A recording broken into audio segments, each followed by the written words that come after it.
Merci de nous accueillir dans ton atelier. Écoute, bienvenue.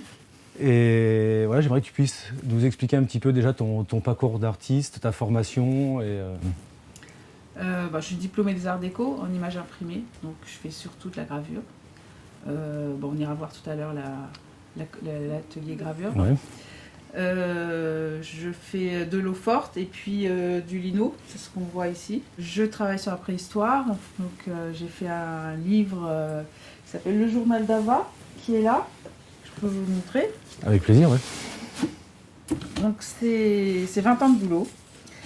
Ça s'appelle Le Journal d'Ava, c'est l'histoire d'une femme de Cro-Magnon qui a vécu il y a 22 000 ans.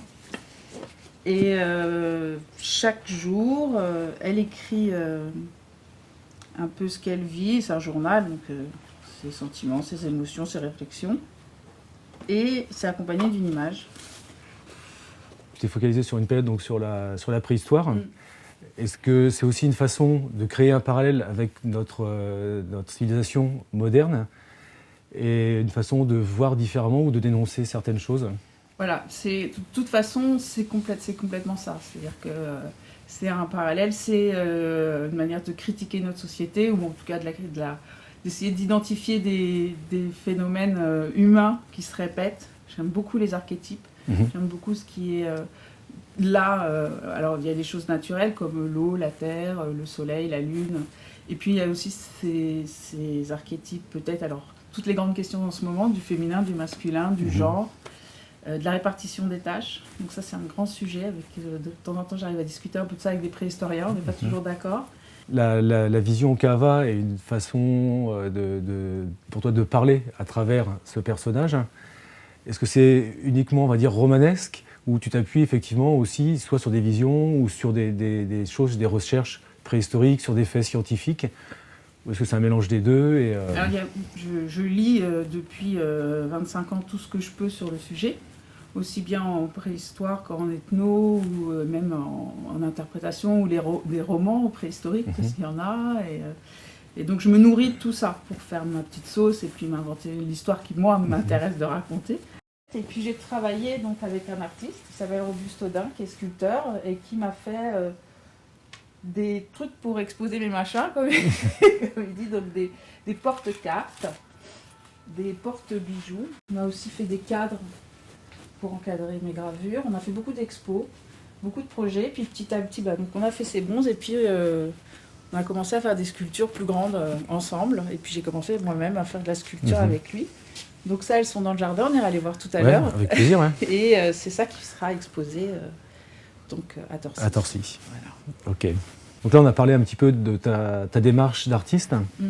Est-ce que tu peux nous parler aussi maintenant des techniques que tu utilises Donc j'ai des gouges. C'est une petite gouge très fine qui me permet de dessiner le contour. Donc moi, généralement, je fais tout le tour. Et puis une fois que j'ai fait tout le tour, je prends une gouge un petit peu plus grande et je vais retirer l'intérieur. Après, en fonction de ce que je veux faire, je peux choisir un sens. Donc là, on est dans la deuxième partie de ton atelier. Dans l'atelier, la partie plus atelier de gravure. Donc, je prends une petite palette comme ça. Un peu de peinture. Donc voilà, un petit peu d'encre, un petit rouleau. Donc je fais un petit mélange directement comme ça.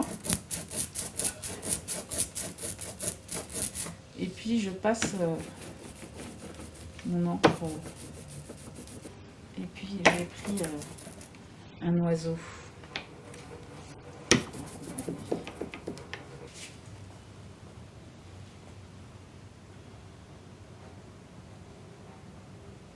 Voilà, donc j'ai à peu près fait mes repères.